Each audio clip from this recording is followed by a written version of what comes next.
two writers, one just starting out, the other a bestseller. Join James Blatch and Mark Dawson and their amazing guests as they discuss how you can make a living telling stories. There's never been a better time to be a writer.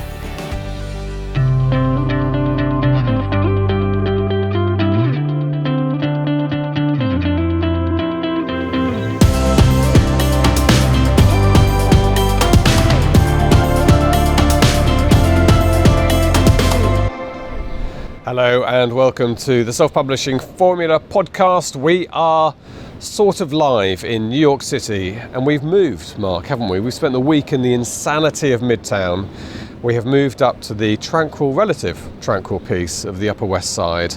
And I think you look like a man at home here. This is Yoko Ono lives down the road here and Lee Child lives up here. Not too far away. Yeah, you never know. 10 years time maybe. Coincidentally, you mentioned Lee Child. We have Lee Child in this series of episodes from New York where we're going to talk about indie publishing, its impact on the traditional world, traditional publishing, but most of all really writing.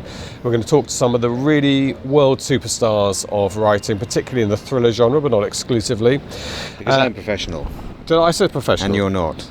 We're actually here for Thrillerfest. We are. So Thrillerfest was the conference, unsurprisingly, about thrillers. And it's finished now. We had the gala yesterday evening, which was quite entertaining, where we made an effort and scrubbed up nicely. So 3 days of a really excellent festival that we really enjoyed. Great authors. There's me, James, and John behind the camera, and we have been very busy. And I've got some really fantastic interviews with some top-class authors with.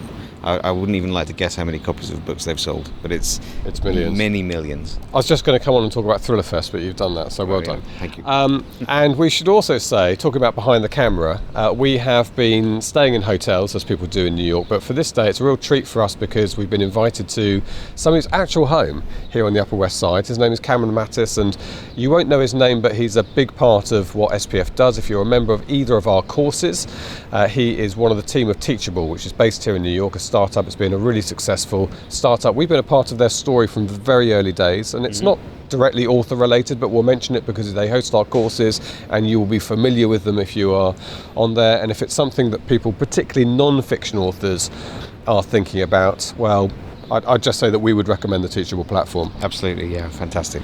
Really good. And thank you to Cameron and Melanie for a fantastic bagels. And we watched the World Cup final here, which was great, with mimosas and bagels, smoked salmon. We've been very well treated. It's been great. And I feel slightly better about England's exit at the semi-final, having seen France demolish Croatia. We didn't lose to the French. We didn't lose to the French in dramatic style in the final. Okay, look, we have 3 super interviews in this episode. I'm going to trail ahead a little bit to the superstars. We have Karen Slaughter, very well-known thriller author, is in this episode. In the next episode, we have Linda LaPlante, who in the UK is world famous in the UK, if that makes sense, but I think a household name in many countries around the world. She's a police procedurals and is the author behind Widows, which is being rebooted at the moment on TV, and the Prime Suspect, I'm groping for the name, Prime Suspect series in the UK. And finally, in part 3 of our New York Stories podcast episodes, we have an interview with Lee Child, a byword for thriller writing on the planet today, one of the most successful authors. Yes, if not at some point probably the most successful. So no, we've done very well, and it's been a team effort. Mr. Dyer behind the camera there has been fantastic at approaching these authors and basically dragging them bodily in front of the camera where James has interviewed them. So it's been a lot of fun, and I think no spoilers, but I think we'll probably come back next year. Yeah, so we have Peter James and Karen Slaughter coming up in this episode, and you're going to enjoy both those interviews. The first interview, one of the joys actually of coming to a conference like Thrillerfest, is you can sit and listen to the panels, and because we like to interview anyone who's got something interesting to say, you can suddenly pick up people who clearly are those who I think that you as our listener would benefit from listening to. And one of those guys was a guy called J.D. Barker. You may have heard of him. He's quite a prolific and a good writer, and is a very good writer in his own right, but has done some collaborations that have raised his profile. In fact, we had the ultimate collaboration moment in this interview, which I won't give away as a spoiler, which is coming up in a moment. But the really exciting thing that J.D. Barker is doing is that he was invited by Bram Stoker's family. Bram Stoker, of course, wrote one of the most famous Gothic horror books of all time, Dracula, to write. Sorry. joking. to write the prequel to that book. How cool is that? He's currently co-writing with James Patterson, so he's a really interesting guy to talk to and talks a lot of sense. He's traditional but enthusiastic and wants authors to hold high standards in everything they do. So he talks the kind of indie language that we talk, and that's why we picked him up. So we are going to first of all hear from JD Barker. JD Barker, thank you so much indeed for joining us on the podcast. Absolutely. I just listened to you on a panel. You sat there with Mark, and Mark, John and I looked at each other and said, we've got to get JD on our podcast, because it's you're on a panel talking about indie and trad and which is a better route and so on. It was a really interesting discussion. We'll cover some of that. But I'm also interested, I want to start with some of your personal experience of writing. You've had some great success and great collaboration success and really interesting moments in recent years. So just tell us a little bit about where you are in your books now. I've been crazy lucky as far as my career goes. I wrote my first book, and in the novel I had to explain where the wife in the story bought a journal. So just to get the book done, I had her go into Needful Things, Stephen King's store, and buy the book there, and fully expected to have to pay to change that. But when you write a book, you just want to get to that last page. So I put that in there. I figured I'd go back on the rewrite and I would change it. My wife read it and she said, I like this. I think we should just get Steve's permission to use it. Because that's easy, right? Right. How do you go about getting Stephen King's permission to do much of anything? Turns out we had a mutual friend. I reached out to him. He gave me Stephen King's email address and said, go ahead and send it to him. If he likes it, you'll hear back. If you don't hear anything back, it probably sucks. Leave the guy alone. And I got an email back from King, and he said, go ahead and use it. Let me know if you need anything. I stared at that message for probably about 4 months, waiting for the retraction to come in, expecting it to be for John Grisham or somebody else, but it never did. It never came. So the book came out, and I self-published it, mainly because I had trouble getting an agent, and looking back on it, I wrote a terrible query letter. So I basically used a form letter, which is a big no-no. So I self-published the book, and it ended up selling really well, enough to the point where I landed on the radar of the traditional publishers. So when I finished up my second book, I fully expected to self-publish that one again, because I understood the model and I understood how to market it. I liked being in control of everything. But again, my wife, way smarter than me, she said, go ahead and send it out to a couple agents and see what happens with it. I ended up getting a 7-figure advance deal for that book, which was tremendous. That allowed me to quit the day job and basically become a full-time writer. So you started self-publishing it? I did. I was ready to self-publish it. Okay, you hadn't actually got to that. I had a cover designed. Even now that I'm traditionally published, every one of my books, I go through the same process. They go through alpha readers, beta readers, copy editors. All that stuff happens before I even turned it into my agent and my editor. I try to get the book as perfect as possible, mainly because I don't want the editor to have to do a lot of work. And the less changes that they have to make, the more of my own story remains. So I try to get the novel as close to perfect as possible. I mean, that's interesting, but it's also a slight indictment on where traditional publishing is today, because we had a conversation on this trip actually where someone said that 40 years ago traditional publishers, far fewer books, each book was a work of art. They spent a lot of time working with them. In the commercial environment, a reality of traditional publishers, as an author, you're doing the right thing. You are looking after a lot of the detail of your marketing, a lot of the detail of your book, and not leaving it up to the traditional publisher, because they simply don't have the time with the volume they need to do these days. No, and it makes a huge difference. I actually came out of I was a book doctor before this. I did that for about 20 some years. You were a book doctor? Book doctor. So somebody would write a book. It would be good, but it wasn't quite where it needed to be, or an editor received a book and they knew that it needed work. I was kind of the guy that they gave those to. And I would either offer suggestions or I would do a complete rewrite depending on what the situation called for. But over that 20 years, I basically learned what agents were looking for, what editors were looking for. My plotting became extremely tight. I learned how to write a book through other people's books. And one of the things I did pick up on, and you just touched on it, editors are crazy busy. If you talk to any editor at a publishing house, they've got a stack this big on their desk, and they don't have time to take on a project. So if you can turn in something that is going to require minimal effort on their part, two things are going to happen. They're going to want that book, and you're probably going to get paid more for it, versus turning in something that, stack of pages that are taped together and, written on this type of paper and maybe a couple laundry receipts, whatever you might find. I've seen them both ways. Yeah, I bet. So you did traditionally took a fantastic advance, six-figure, I should say, not 7-figure advance. That would be awesome. A 6-figure advance, and with that book and that deal, from where you are now? Are you happy that you signed that deal and went that way? Yeah, absolutely. I'm on, I think, my third book now coming out through traditional publishers. The biggest headache that I honestly have right now is I've got multiple publishers and I'm juggling publishing dates. As an author, you want to make sure you stay in front of your audience. Between my first book, the independently published one, and my second book, which was traditional, it was almost a 2-year time frame, and that really hurt me. I write at a speed where I could put out 2 to 3 books a year, but I have to get everybody else on board with that. So I've got multiple publishers. I'm with HMH, Putnam Random House, HarperCollins overseas, a bunch of different ones, but I still can't control their actual release dates. So I'm actually considering independently publishing some novels in between to fill some of those gaps, just to make sure I get the 2 to 3 books a year out on a decent schedule. It'll be fascinating to see how those two processes run alongside of each other. And you're very clued up on the whole process, so you're in a perfect position to excel, I would imagine, at indie publishing as well.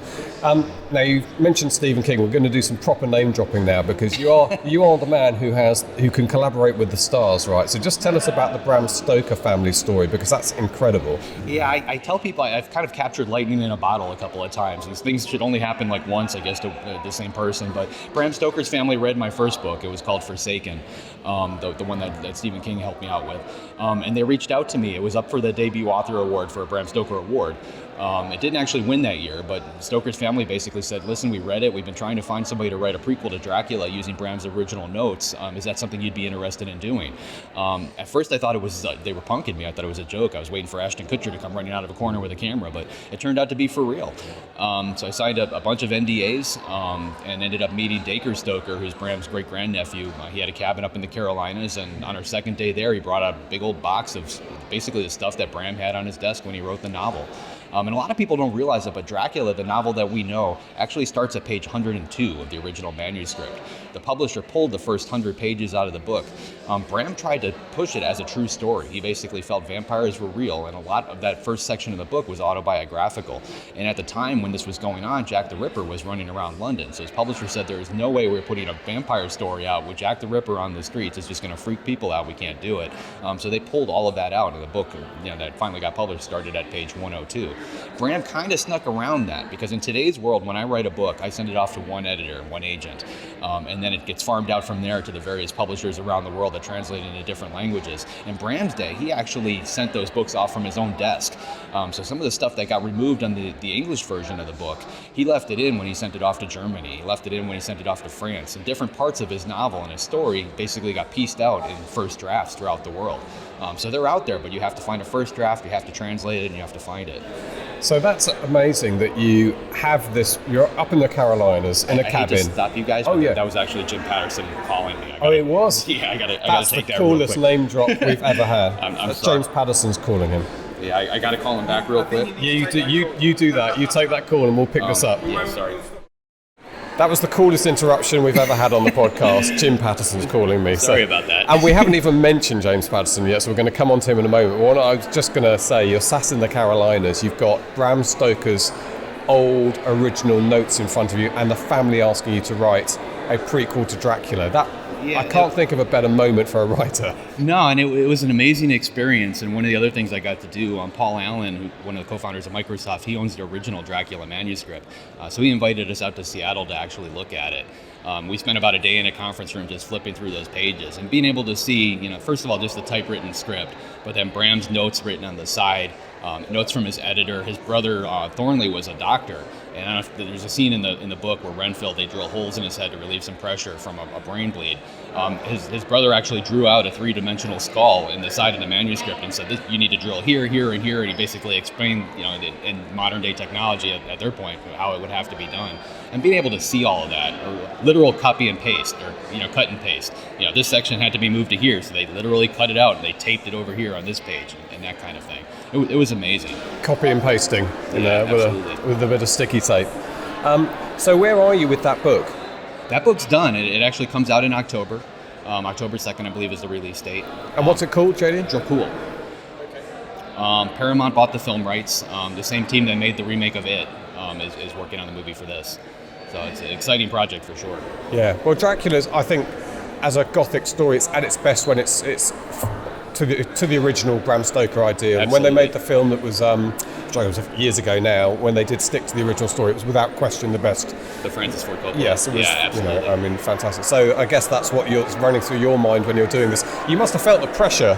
I mean, almost literally of a vampire breathing down your neck here, because who knows if Bram Stoker may appear at some point behind More you. like Bram Stoker breathing down my neck. Yeah. I mean, a lot of the novel is actually his own words, because we work with his actual notes. So we pieced together, basically what was in those 100 pages, and then filled in the gaps. And it really did feel like Bram was standing there in the room with us at certain points and reading what we were writing, and sending us in a particular direction. Maybe he was. Maybe. Yeah. You never know.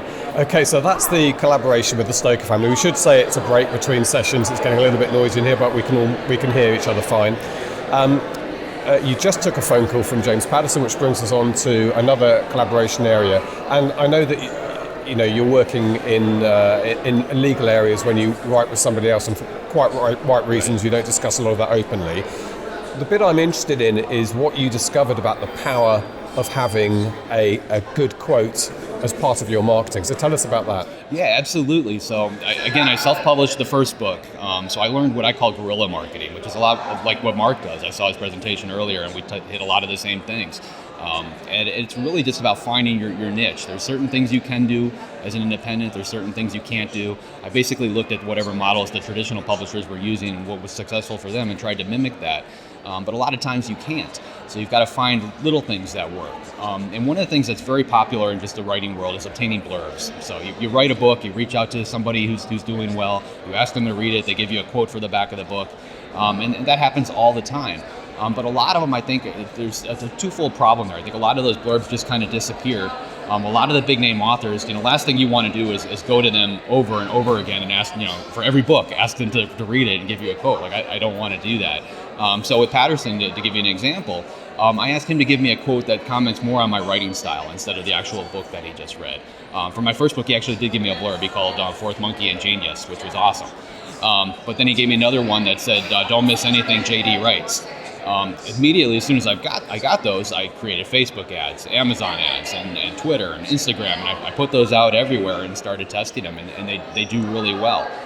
And I find that taking certain things like that, like where most authors will just allow it to show up on the back of their book and then it's forgotten. When I get something like that, I try to figure out how I can take it to the next level, how I can use it to market my other material. So you noticed an immediate difference, the impact. Absolutely, yeah. I mean, 1 out of every 17 books sold in the world is one of his. It's a name that resonates pretty much everywhere. And there's a safety for, if you put yourself in the position of a reader, browsing, thinking about what to read, is it buying a book is an investment in time. It doesn't really matter about the $7, whatever you've paid. I mean, I feel this. It's a bit like going to see a film. It's 2 hours of your life you won't get back if you make a bad decision. Right. And you are looking for that safety net, that kind of comfort area. James Patterson says, read this guy. I can immediately see why that is a reason to click and buy. Yeah, I think so. I mean, it's an endorsement. And, I'm in the same boat. I love to read, but I can't read everything. So something might nudge you in one direction or the other. So if, as an indie author or even a traditional, you want to try to find those things that will nudge people. So James Patterson is a great collaborator now. In fact, he's just collaborated with Bill Clinton, so he's one of your fellow stablemates there. Yeah, he actually just hit the New York Times bestseller list, I think, for the 5th week in a row with that book. It's amazing. And what's really crazy is I think I'd have to check the numbers, but I think it's number 70 or 71, number 1 New York Times bestseller that he's had. He's been on the list, I think, around 300 times already. That is incredible. And we've sat in the Oval Office. The London Book Fair, they put up an Oval Office. I saw that, and, yeah. So we were there promoting that. So how's that experience, from what you can talk to us about with James Patterson? How does it all... It's a crazy learning curve. It's like going back to school. He's commenting on everything that we write. It's back and forth. We came up with the idea for the book together. It's amazing. I wish I could share more detail with you, but I'm learning from one of the best, and he's really teaching me a lot. And that's obviously going to be traditional publishing, because that'll be his publishing side of things. But you are indie publishing. Let me get this right. You're indie publishing the Dracula book? No, that was bought by Putnam Random House. So they're putting that out. No, at this point I don't have any indie published titles that are on the horizon, but you're thinking about it. I'm considering it. And you have a great area of expertise in book marketing. So like I alluded to earlier, I think you're in a really strong position. So let's go to the substance of the panel you've just been on, alongside people like Mark Dawson. What's your view on where the future is on this? Are we going to see the traditional industry further decline, or are they going to find a way of surviving in the long term? I think it's going to survive, and we touched on that a little bit. The Kindle was a major disruptor, for sure. But if you look at it, it really all it did was replace mass market. So we used to have mass market paperbacks, which still exist, but here in the States, you used to be able to walk in anywhere and find them, whether it was a drugstore, it was a grocery store, Kmart, Walmart. They were always right in front of you at the checkout line, and they're not there anymore. And that was because of the convenience factor. You had your selection of books, and you would pick one, and you just walk out the door. The Kindle's kind of replaced that. Now you just jump on your computer, and you've got your list, your virtual shelf. But I think the novelty of it is kind of worn off a little bit. People have kind of figured out what device or how they like to consume a book. Whether it's, I personally use all of them. I listen to audiobooks when I run every day. I read a Kindle at night. I read paperback books when I'm sitting out on my desk or on my deck. So I enjoy all of them, and I think all of us kind of find whatever works for us. So as an author, what I'm trying to find is what is going to be that next big thing. What's the next disruptor that's going to come along? I think the traditional bookstore is still changing, but they seem to be doing better. They're doing better than they were a couple of years ago. And I think that model itself is going to stick around. I really do think we're going to see print-on-demand type devices at some point soon. I mentioned in there the red box type situation where you're walking into the grocery store and there's a box right outside the store, and rather than selecting a movie, you're going to select a book, and it's going to print it for you right there on the spot. I know the devices exist. I've seen them in some independent bookstores, but they're just not, they haven't saturated the market yet. Yeah. What's your advice then to authors starting out? And there's a lot of people here who are, like me, writing their first book and thinking about the future. Would you say still try and get an agent, still try and go down a traditional route, or would you say to people it's more rewarding for you to do it independently? No, I would still try to go the regular route. I went independent. Typically, I think you got to look at the scenario. I had offers for the first book, but the advances weren't quite where I wanted them to be. So then you have to start looking at the metrics of that. If you sign with somebody, if you're an independently published book, you're getting about 70 cents on the dollar. If you sign a publishing deal with somebody, whether it's a small press or a big traditional guy, you're going to get about 25 cents on the dollar. So then you have to kind of do the math there. Is the money that they're giving you as an advance going to make all of that worthwhile? Because as an indie author, you can make that money, and you can make it back pretty quick if you do everything properly and you do it well. And I think you have to weigh that. I'm kind of against the smaller press model unless I know that they're going to put money behind marketing. They have to do something that's going to move the needle, because otherwise you're taking a small check as an advance and you're basically giving the book to somebody who's going to do the same thing that you would have done as an indie author, except they're collecting a big chunk of your royalties. So again, just always do the math. But I would start with an agent, see where it goes from there. You never know. I sometimes think it's if you think your book's really going to do well, then indie route's quite good for you for the long term. If you're really uncertain about whether it's going to work or not, that advance looks very tempting. It is, but you have to understand what it is you're taking on as an indie author. You're basically becoming Random House. So in order to succeed as an indie author, your book has to be on par with the same, with a book that Random House is putting out. That means you need a paperback, you need a hardcover, you need an audiobook, you need to put dollars behind marketing, you need professional editing, you need a professional cover. All of those things have to happen. The biggest mistake that I see people do is they write their indie novel, they get to that last page, they just hit the publish button on Amazon, and they sit back and just wait for the money to come rolling in. And that never happens. What ends up happening is your book has mistakes in it. People will read it. You'll get 5 or 6 terrible reviews because of those mistakes. And, you basically get blackballed. That reader's not going to come back, and other readers are going to find out that you're putting out something that's not up to par, and your career is over. Your name is burnt. So if you're going to do the indie model, make sure that book is just as good as if it came out with the big house. And that's one of the reasons that we wanted to talk to you, because you talk the same language as Mark, and Mark's job in life now is to teach people to do that professionally, and he's a real number one. Your book should be indistinguishable from the traditionally published book, and anything short of that, you're doing a disservice. And that's why he's doing so well, I think. If you ask any, there's a number of them here that have sold well as an indie, and if you ask them, they'll all tell you that exact same thing. There's no shortcut, for sure. Yeah. So let's conclude on a bit of direct advice then to authors. What should they be focusing on, regardless really of route? What are the most important things authors need to think about now getting going? Just create the best possible product that you can. That book needs to be, a 5-star book. If it's not there, if it's, there's something wrong, if it needs to be edited, get all those things done. make sure you get beta readers and alpha readers, people that are going to be critical of the writing, people that are going to tell you what's wrong with it. One of my beta readers is one of the only people that gave me a 1-star review on my first book, but she was right, and she gave me a very long list of things that was wrong with that book, and so I brought her in for every other title, and she's giving me the same kind of detail. And your chance to work those things out are before the rest of the public sees it. Get that book perfect. And that's a very small part of the battle. Then after that, you've got marketing and you've got everything else that you need to do. But none of that stuff will matter. You could have the greatest marketing campaign in the world, but if the book sucks, it's not going to matter. You're just going to throw money at that problem. I wonder how many traditionally published authors like you have an advanced reader team? I don't know. I mean, you're all over this stuff, and you're absolutely right, because editing is hugely important. But people like Mark and yourself talk about the impact advanced readers have on there, but the positive impact they have on shaping the books. So it's such an obvious thing, but it's more of an indie thing than traditional, I think. Yeah, I think just because the traditional model, authors used to write their book, they would hand it off to their agent, who would send it off to their editor. Their only interaction would be with that editor and the people at the publishing house, and then it came out.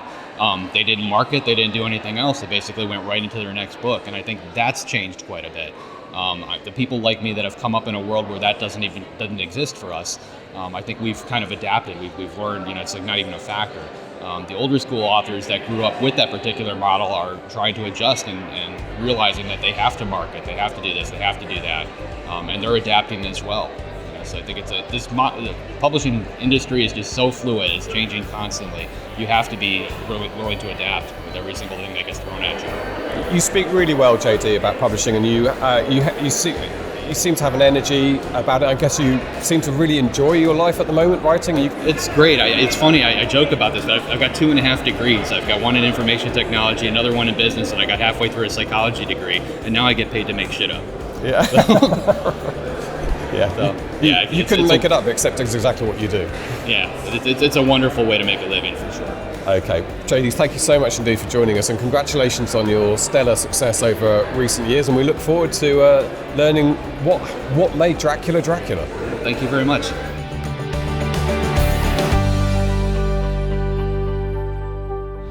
JD was great, full of enthusiasm. You were actually on the same panel as him, and the panel, I think, was Trad versus Indie, or Indie in the Trad world. Phone call, James.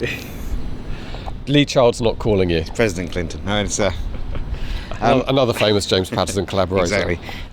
He was on a panel with me, and I'd never met him before, but he's a great speaker with lots of interesting stories, and approaching the traditional. I'm agnostic about how books are delivered. It's all about the stories for me. I don't really care if it's in paper or bits. He's done a fantastic job and is approaching the way that he sells his books with a very, very similar way that I do when I'm looking to sell mine. So I wouldn't be surprised in 5 or 10 years' time if we both come back here again. He's diverged into become a true hybrid author with lots of different ways of delivering his stories. Yeah, it seems like an obvious move for me. He's got all the enthusiasm and the know-how to make a great success of that. And we'll talk a little bit more about Indie and Trad at the end of this episode, but bottom line is I think he's got all the assets necessary to make more money from his writing, which is one of the things indie writing can deliver for you. So we have 2 more interviews in this episode, and they're really fun interviews, and the first one is with Peter James. Now, Peter James is a very famous police procedurals guy in the UK, a hugely prolific author, a man who is very well known for being very supportive of the UK police force. He does a lot of work with them. He's quite an international writer as well, does a lot of I think he does some international role for Thrillerfest. And you've actually been to his house before, haven't you? I have, yeah. Me, Joanna and Nick Stevenson all went to his house about 3 years ago, just outside Brighton. And it was for the kind of founding meeting of the International Thriller Writers UK chapter. So there's about 20 authors there, mostly trad. In fact, all of them were trad apart from us. And I remember it quite well, actually. They were all asking us how we were selling books, which was because they possibly didn't think they were selling enough. So it was very interesting. And Peter's lovely. He's a great host. Really good storyteller, as everyone that we've got on the podcast, unsurprisingly being authors, they also tell a really good story, all great raconteurs, and Peter is no exception to that. Well, let's hear from Peter. Peter, first of all, thank you so much for spending some time talking to us on our podcast, and welcome to a fellow Brit here in alien New York. Well, it's very nice to see a friendly face here in New York.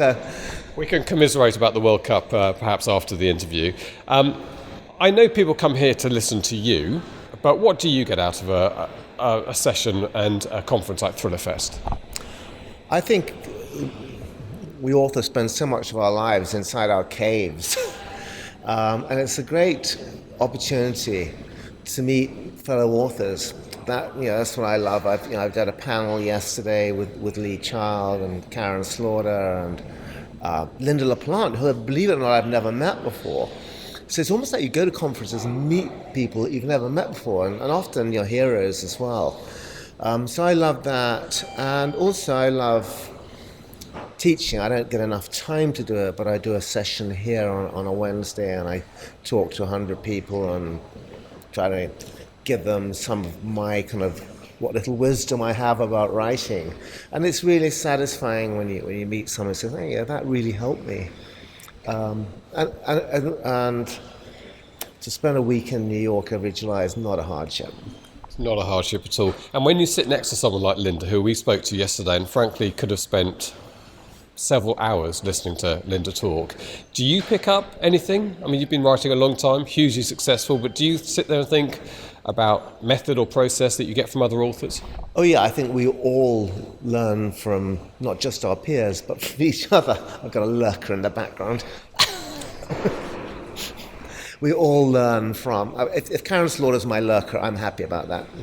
Not a bad lurker to have. So in terms of learning from Karen and Linda and other people, you're still able to take on tips and ideas? Oh God, yeah. I think that somebody will often say something on a panel, and you think, actually, that's really smart. I haven't thought about that, or some aspect of writing.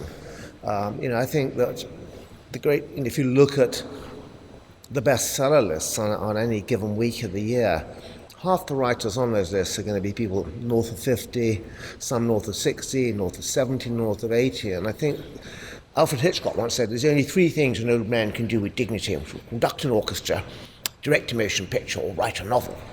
And there's a lot of truth in that, because with writing, you're not just reading a story, like a chewing gum for the eyes. You're reading to learn things. I think people who read, but in the fact they're reading, are smart. And therefore, when we read a book, we don't just want to learn. It's not a puzzle that we want to solve. That's part of the fun of it. But what we're really looking for, I think, is to learn something about human nature, about the world in which we live, something new that we didn't know. And that's what really good writing's about. And I think as writers get older, hopefully we get more life experience that we can then put into our books. How do you feel about the industry and the amount of people reading? Because things are changing a lot with the digital revolution. I have teenage children who spend a lot of time on electronic devices and not as much time reading as I'd like, and so on. But your perspective as an author, does it feel still vibrant? Are you optimistic about it? Oh, I think massive. I think people always want storytelling.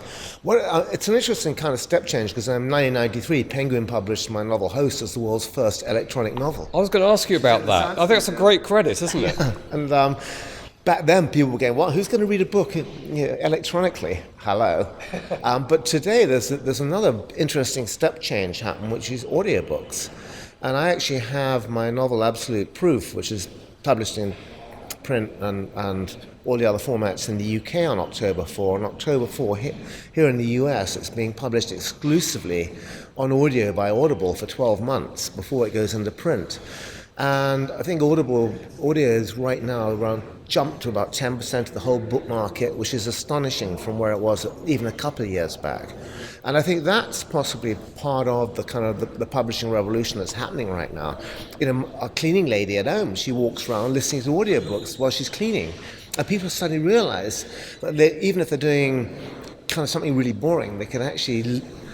I can't remember who it was who said that reading a good book gives us all a second life. Yeah, that's a fantastic quote. And it's a small thing, but the advent of the Kindle meant I could go to bed and read, which I always used to do. But since I've been married, my wife goes to bed before me. It was a small thing, but I couldn't go to bed and then turn the light on to be antisocial and read. And suddenly, I think I've read far more books since the Kindle came out. So digital can be an enabling factor for many people. I think completely. I think it's, and I think it's really exciting. I think what's interesting though, I remember when in the aftermath of Host coming out on 2 floppy disks, I became the world expert, the way you do, on the future of the novel, and I ended up being the keynote speaker at UCLA campus, and on my right was Steve Jobs, on my left was Nicholas Negroponte, who ran the media lab at MIT, and we had the president of Time Warner, and I was doing the talk, and I bumbled into this speech, and I said, I think the digital book will catch on when it becomes as nice to read as the printed page and more convenient. And that's pretty much where we're at. That was the trick, to make it elegant and nice to read. So this podcast is listened to by aspiring writers and some very successful writers as well, and process is always something we like to hear about. So I'd like to know a little bit about how you approach your writing. I know you're very close to the police, big supporter of the police in the UK, so is that kind of authenticity and research still a very important factor for you? It's everything for me in terms of I think that people who read, by the fact that they read, as I said earlier, smart. And I think that a reader can tell very quickly if you know what you're talking about or not. Books have a smack of authenticity or they don't. And for me, the 3 essences for any aspiring writer listening to this is an inseparable trinity of character, research, and plot, but in that order. Because we read books to find out what happens to characters we engage with. They don't have to be nice, it could be a monster like Hannibal Lecter, but character. And then secondly, research, because if you don't believe the author knows what she is writing about, you're not going to waste a week, 2 weeks of your life reading that book. And plot comes a long way third. Plot's important, but it's that, for me, the research is the very guts of my books. I'm writing about the world of the police most of the time, with my Roy Grace novels. And I spend a great deal of time out with the police. Absolute Proof, which is a kind of standalone, very different book. It's a thriller about what would happen if somebody credible claimed to have absolute proof of God's existence. And I've been working on that book for nearly 30 years, so I've been learning a lot about kind of religious aspects. Although it's a balls out kind of thriller in the kind of Dan Brown, Da Vinci kind of. Sounds great. I'm in. It's funny, I'm a sort of first-time author. Mark, my colleague who co-hosts the podcast, is a very successful author, and I spend a lot of time sweating over plot, and so many people tell me exactly what you've done is it's the telling of the story, and plot comes a sort of low way down. But it's difficult not to be obsessed with plot when you're writing a book, because that's what it feels like you're doing. You're telling that story. Yeah, I make a very simple graph when I'm planning a book, which is I have a 3-step graph, which you obviously can't see on so easily, but I literally go 3 high points, and the first one should be a fuck me moment.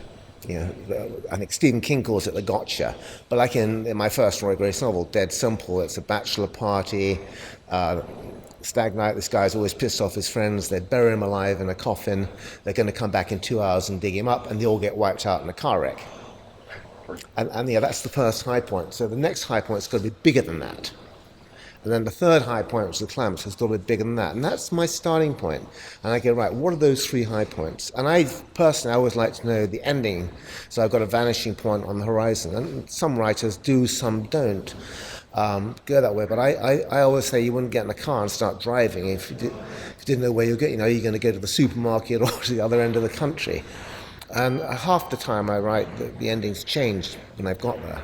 But at least I know where I'm headed.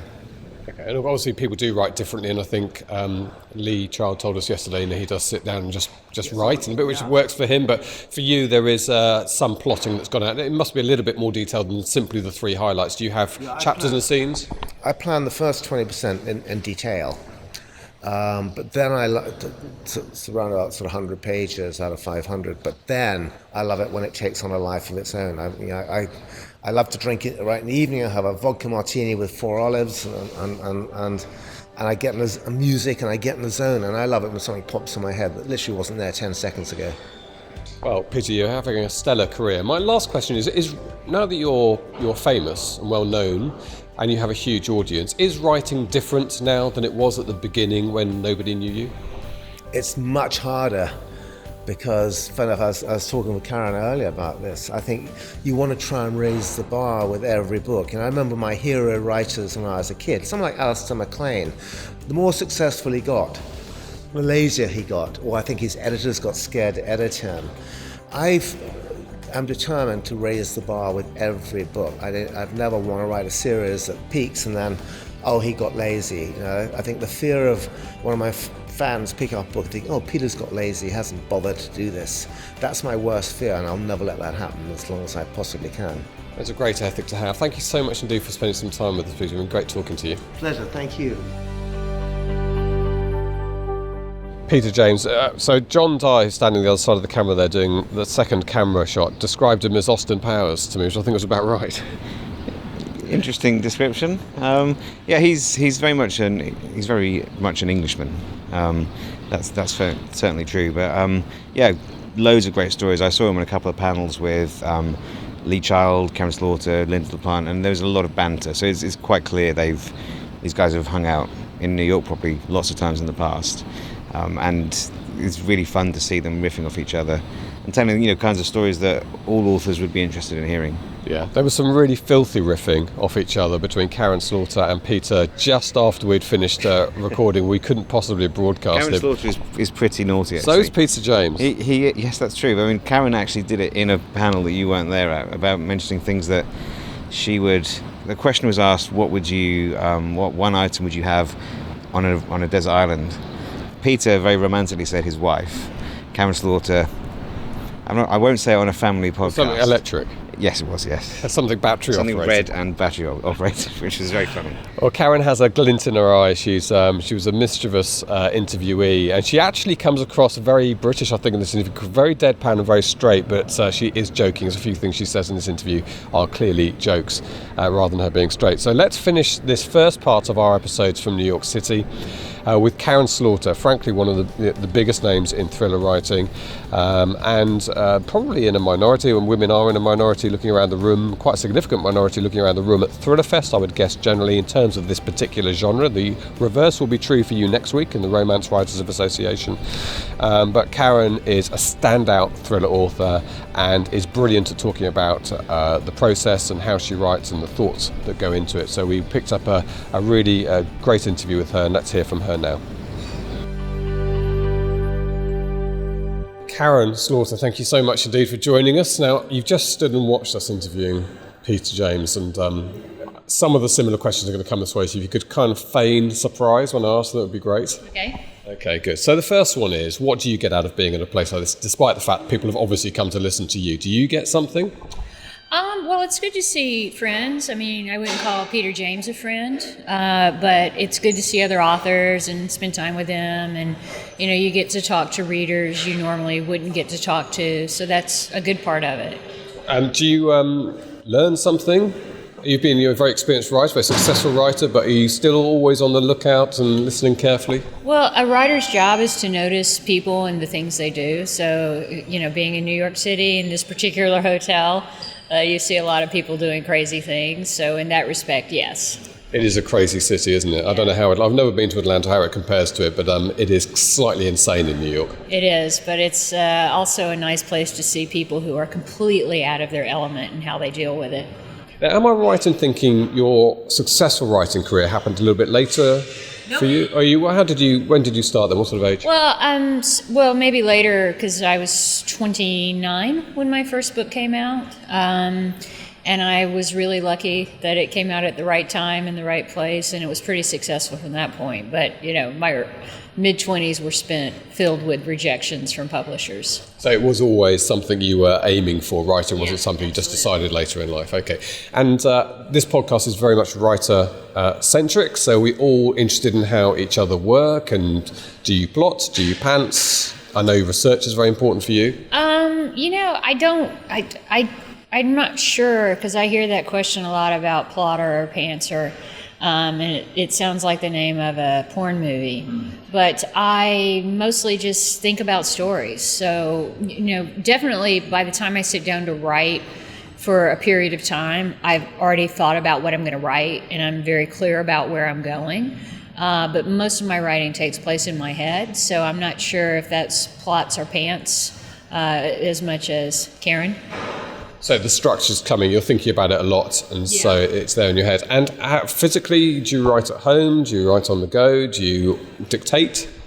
I write on my laptop, and I have a cabin in the North Georgia mountains, so I leave Atlanta and go up to the mountains where it's a bit cooler, and I just sit there and write. And I go there for 2 weeks at a time, and I'm just always focused on the story, what I want to do, and sometimes that's a 12-hour day, sometimes it's a 16-hour day. It just depends on how the story's going. And then after 2 weeks, I go home and I recover, and then I go back up again. Wow. Is this a cabin with no internet and distractions? Or? Oh, no, I can't live like an animal. I've got TV and all that stuff, but I don't check email really. And people know when I'm writing that I'm not going to respond to them, so it's just mostly me and the computer. The industry's changing a lot at the moment. There's independent publishing is becoming blurred lines, really. A lot of the writers we talk to are a bit of both. Is this something you watch and think is an exciting movement? Do you think it's going to change the industry positively, or are you more concerned about it? I wouldn't say I'm concerned from a business point of view. I think I worry about people who sign contracts and they're not aware of what they're signing over. Because it is a business, and there are a lot of corporations who are really good at exploiting people's desperation. One thing I think is dangerous, just from a writing standpoint, is every writer needs an editor. I don't care if you're me or Lee Child or whoever, you have to have an editor because you can't have perspective on your work. It's just not how it is. So having a good editor helps you change and grow as a writer. And I think for some people who don't have that, or who are self-published, or going a route where they're not really developing a relationship with someone who can give them critical feedback on their work, they're never going to grow as a writer. You just can't do it. So that's just from a writing standpoint and a reading standpoint. If my first novel had been self-published, I wouldn't be here. I wouldn't be writing the stories I'm writing today. Yeah, although I don't think we know any self-published authors who listen to the podcast who don't have editors. I mean, everyone has an editor. Well, I mean, it just depends on... It depends on the author. Are you listening to your editor? Are you, is this editor really involved in what you're doing and your process? From what I've seen, just knowing authors who are self-published or who are going alternate routes, there's not someone who is at a point that is as invested in you being a good writer as you are. And to me, that's the most important thing you can have. Yeah, and I think that's really good advice for people at my stage who are just starting out. Mark's much more experienced than I am, but I'm now decided to work really closely with an editor, chapter by chapter, developmentally, teaching me how to write a book. Because, it's not like you get in a plane and just teach yourself how to do it, but a lot of people do seem to write 100,000 words and then hand it over to an editor. It seems an odd way of doing it to me. Well, I think it just depends on what your process is, but just having someone to backstop you is really important. My editor has been editing me since the second book, so we really have a good relationship. She's very important to me. I call her my brain's best friend, and she's able to say, hey, I don't think this works, or I think the biggest note most editors give is, I know what's in your head, but it's not on the page, And so just having that relationship with her is probably the most important relationship in my life as far as my business is concerned. And Karen, do you write for the same reason today that you wrote when you were 29 or in your 20s? Yeah, absolutely. Every book I write, my only goal is that it has to be better than the one I wrote before. I have to do something different. I have to challenge myself. I have to make sure I'm not just telling the same story over and over again. I want new characters, and even if I'm working on old characters, like I'm busy right now writing the Will Trent book for next year, I'm really focusing on what I can say and do differently with these characters that I've written about. Sarah, I've written about for almost 20 years. Yeah, well, you heard Peter James talk a similar ethic, really, of wanting to better themselves, and that's a personal thing that drives you and Peter. It's a really positive thing as well. It doesn't always happen to all authors, so it's a good trait, I think, to have. You also heard me ask Peter what it's like writing when you're a superstar compared to the days when nobody knew you. How's your feeling on that? Well, the writing is the same for me because I love my readers. I'm so grateful for them, but I don't think about them when I'm writing. It's just me and the book. So that part of the process has not changed. And just having the number of books I've written behind me, I think has made me look at writing differently. And, I've gotten older, and I think as you grow older, that you look at the world differently anyway, and hopefully I'm bringing that to my work. I mean, the big thing that's changed is I know they're going to publish at least one more of my books, right? So that stress is taken off. But, I mean, there are other internal stresses once the book is delivered. I worry about the things you think that an author would worry about is like, oh, I got to be number one again, and all the business side of it. But I want to make sure my readers, like my core readers who brought me here, know that this book that I'm giving them is the best book that I can write. I still remember when I was a college student and I went to school at night, I worked in the daytime, and I was paid an hourly rate. And I remember, it took 5 hours for me to earn enough to buy a hardcover book, right? And if it was shit, I felt personally like attacked by this author because I think I've given you this great life by being a fan of yours, and you couldn't even bother to write a good story. So I'm always mindful of that, and I want to make sure my readers know that I'm giving them the best story I can, that I care about the things that they like, the characters and the plotting and the details of the story and everything that makes them like a Karen Slaughter book. I want to make sure that I'm putting all those things in and doing the work. Yeah, that's great. Your decisions about series, because I'm trying to work out from memory now, at least 3 series and standalone books now. Do you make those decisions because this is what you want to do? You want to explore different areas? Is there a commercial aspect of that as well in your decision making? I never let the commercial aspect, the tail can't wag the dog, right? It's what story I'm ready to tell. And my publishers all agree with that, right? Because, in some countries, the series will sell more than the standalone, and others the standalone. So it's not really something that I could weigh and would want to weigh, because the story that I write is the one that's ready to be written. Finally, Karen, piece of advice, authors starting out, want to get going in this industry? Well, 2 things. One, it's a business. There's this grand idea, a mythology that it's a gentleman's business and things are done on a handshake. And, even Dickens had to tour, right? Poe performed his work. And it's a business. And if you're not a business person and you don't behave in a business-like manner, then you're really not going to have a good experience, right? So you've got to respect that part of it. And the other side of that is you've got to read. A lot of authors or people who want to be published, they stop reading. And part of the reason is they'll read a shitty book and they'll think, why is this guy published and I'm not? But your brain, if you think of it as a muscle, you've got to exercise that muscle. And even if you're reading this shitty book by this guy you're better than, you're realizing as you read it what's not working in that book, and that's teaching you something about what you should be doing in your writing. I think that's great advice, and I've started reading quite a lot of people in genre, and I do read shitty books that are very successful, but I sometimes read them and think they're not really shit. Right. I think they're shit because they're not quite written for me. They're actually very clever. And Dan Brown's a good example of that. A lot of people read Dan Brown and sort of roll their eyes, but it's very, very brilliantly written books. Well, and since this is for people who want to be writers, I would say to them, don't slough off Dan Brown or Jim Patterson or people like that make our careers possible because they keep the lights on, and a lot of people look down at the thriller genre, but we're the reason, because we deliver a book a year, we have a loyal fan base, we're the reason why publishing houses have money to take risks on other authors. Brilliant. Thank you, Karen, so much for spending time with us. My pleasure. You can see why so many fans flock around Karen Slaughter. She's sort of a little bit enigmatic in the way that she talks, but a brilliant person to listen to. Yeah, I'd never met her before, but she's sharp as a tack. Very funny, bit of a dirty sense of humour. Southern gal, yeah, great storyteller.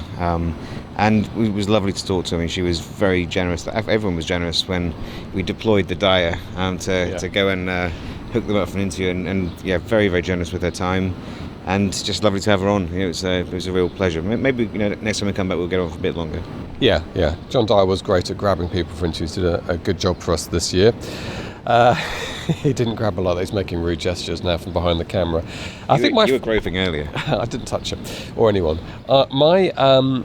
My favourite moment, I think, from the interviews from this episode was just the image of J.D. Barker going up to this cabin in North Carolina and being handed this chest and opening it with a creak to see all Bram Stoker's original notes about vampires. And as J.D. Barker pointed out, he was a little bit nuts. Bram Stoker actually believed in vampires. Oh, maybe we're the nuts ones, maybe they're around. But you can half expect Bram Stoker to literally be on his shoulder, as we mentioned in the interview, and that was a great image, and what a moment for a horror writer. Yeah, you can't really top that. It was a fantastic story. So kudos to him, and that's going to be a big book when it comes out.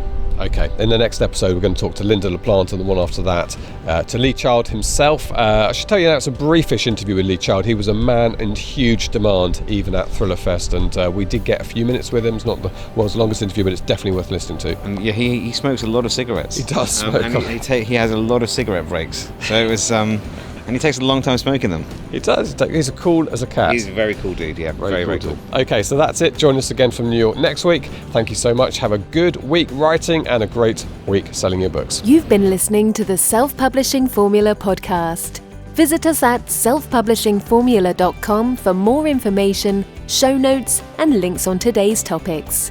You can also sign up for our free video series on using Facebook ads to grow your mailing list. If you've enjoyed the show, please consider leaving us a review on iTunes. We'll see you next time.